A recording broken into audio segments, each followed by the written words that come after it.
latest video. Today we are going to talk about the expectation of grief. Now, the expectation of grief is a very strange title, I think, a little bit, but it is actually quite self-explanatory. What we're going to talk about today is when we know we are going to be experiencing grief, when do we start? If you start too early, you might be actually feeling as though you're bringing about something that you just do not want to happen, or possibly the end of somebody's journey here on this plane. But how do you combat that? How do you make sense of that in your head?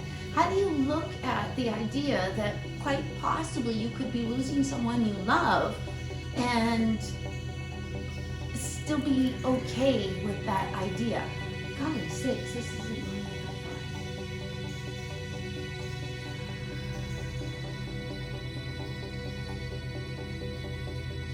When we expect or know or have an idea, maybe an informed, logical decision within your head, knowing that somebody that you love very, very much might be leaving you, might be leaving this mortal coil. What do?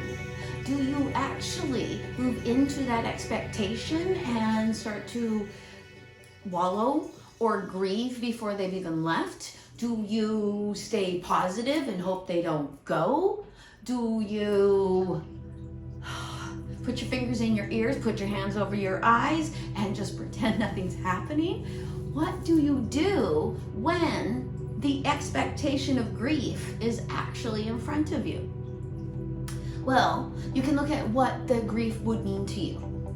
For myself, when I have an expectation of grief and I start to get sad about somebody leaving this mortal coil, I remind myself that actually my sadness, my grief, my loss is mine. Completely and absolutely, that they're actually gaining something. They might be leaving here and experiencing their time out of the husk, but at the same time, I would be a big liar if I said that being here is better than being there.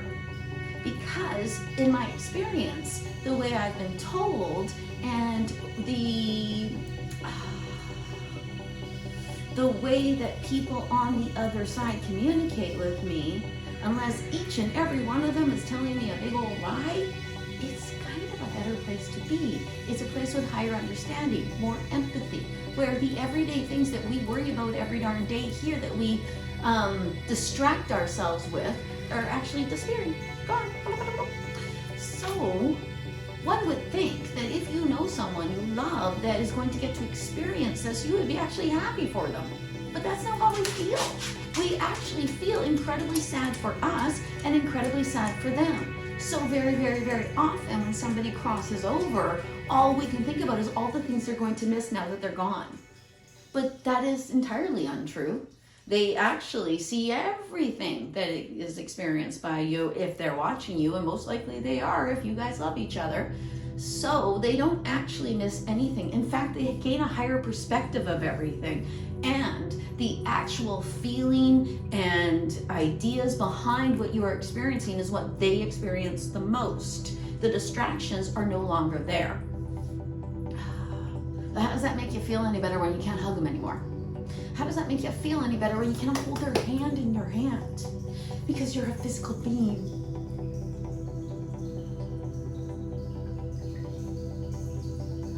I'm approaching grief now as an idea of almost selfishness. For me it is, really, because I know better. I know.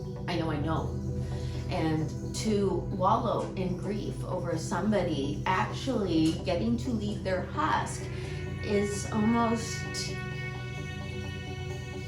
selfish of me. It is me worrying about how this is going to affect me. It is also me worrying how this is going to affect others, the others that are left behind besides myself, because you yourself can be fine or come to terms with somebody leaving, but what about the other people that you still love, that are still here, that are just as affected as you and who do not feel the same as you? What do you do for them? How do you make them feel better about the fact that somebody else has left? Well, you don't really, do you? All you can really do is lead by example. All you can do is celebrate the birthdays. All you can do is have a wake as opposed to a funeral. All you can do is decide within your heart and in your soul that everything is actually going to be okay, and then that person is still with us. They're still part of our pack. They just got to go to a party to get everything ready for us for when we go.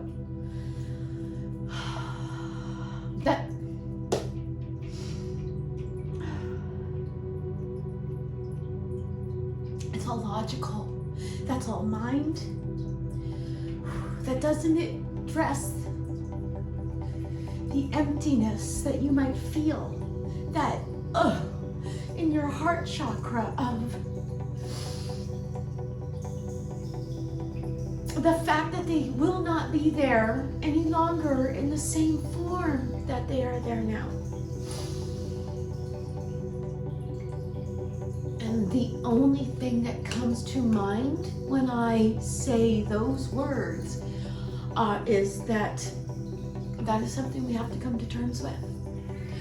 That when somebody leaves the mortal coil and they leave their husk and they go off into the spirit world and they get to see all the people that have crossed before them,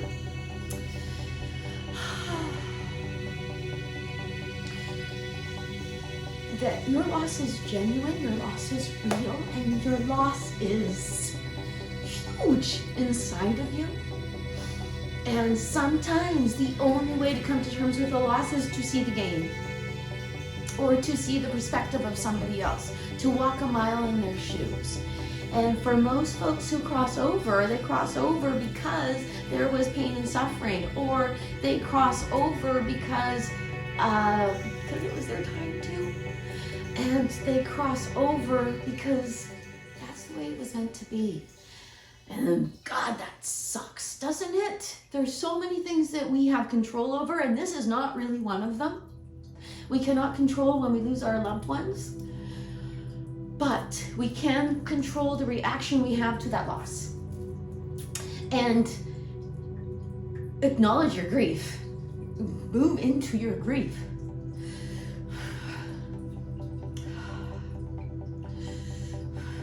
Allow yourself to cry, but at the same time, possibly think about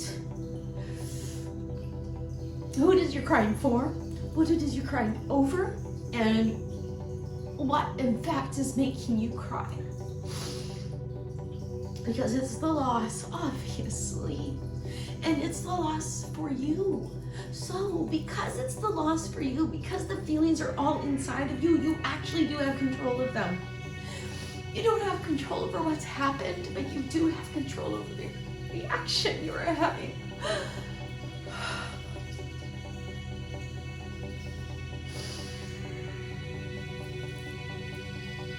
When faced with impending grief or grief, allow yourself to grieve. Allow yourself to actually hug yourself. And allow yourself to feel really shitty about what's happened. But at the same time, bounce off of it and think about where they are now. And think about all the things they can teach you. Think about all the things they can show you that are right there in front of them that you can't actually see because you're still alive. Think about the fact too that no matter what, no matter where you are, no matter how you are, you can actually call them to you. And you might not always feel it for sure, but you will have that memory, you will have that feeling inside of you, and they will come to you. They always do. They never ignore us. We are their TV, we are their movies, we actually are their entertainment. Besides the flying, they all talk about flying and bridge and golf and fishing. But that could just be a me thing. Thank you for watching this video. I hope that it helped you if you are facing impending grief, or if you are in grief, or if you have experienced grief. Who hasn't? I can be reached at trinityyogaandspiritualservices.com. trinityyogaandspiritualservices.com. I'm also on Instagram at Bobbi Rowntree Born Medium, and I'm on Facebook at Bobbi Rowntree Spiritual Medium. I hope you have a wonderful day.